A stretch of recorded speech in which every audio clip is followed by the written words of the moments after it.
Hello mga katita, another day, another vlog.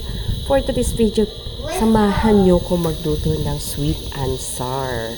Super late, upload na ito. Kuya Juan. So dito nga mga katita, no, isa-isahin ko sa inyo kung anong ingredients ang aking ginagamit dito. Pero simple lang naman to talaga. Diba?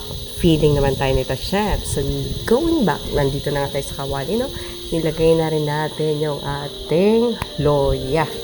So, yan kasi yung magpapabango ng ating niloto. So, yan. Lagay na rin natin yung ating bawang. Siyempre, hindi mawawala yan. Pati sibuyas. Hindi yan mawawala sa ating kahit anumang lutuin. Kasi isa yan sa nagpapasarap. So, dyan din, naglagay rin ako ng 2 pirasong sili lang para may konting sipa. Kuya Juan. So, ayan na nga.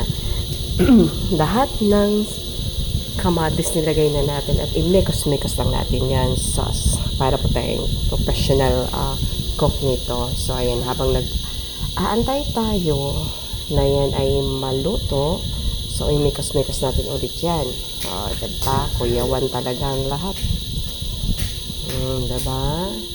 So, sa pagluluto naman ng sweet and sour, may kanya-kanya talaga tayong version yan, no? Depende sa inyo kung ano yung way ninyo. Basta sa akin, ito na simple lang talaga yan. So, ayan.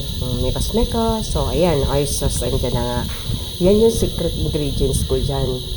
O, diba? Yan yung magpapasarap ng ating sweet and sour. And then, ako kasi pala, pag nagluluto ng sweet and sour, naglalagay din ako ng ketchup talaga. Hindi yan mawala sa akin.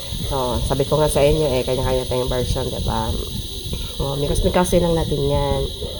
Yan, syempre, lalagyan din natin ng soy sauce para may konting, naman, alat, diba? Yan. So, sa sweet and sour, naglalagay din talaga ako dyan ng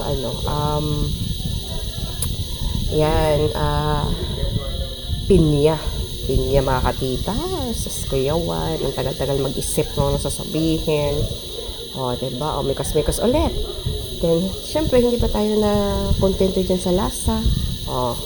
Lalagyan pa natin yan ng asukal.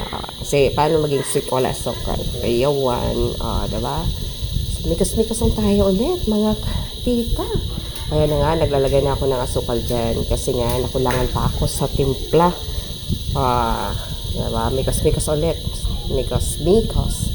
Ayan na nga. Nilagay na natin yung ating piritong lapo-lapo. Diba? Mahal? Mahal yan. Pero ilang piraso lang. Dahil nga mahal. Kuya Juan. Guys.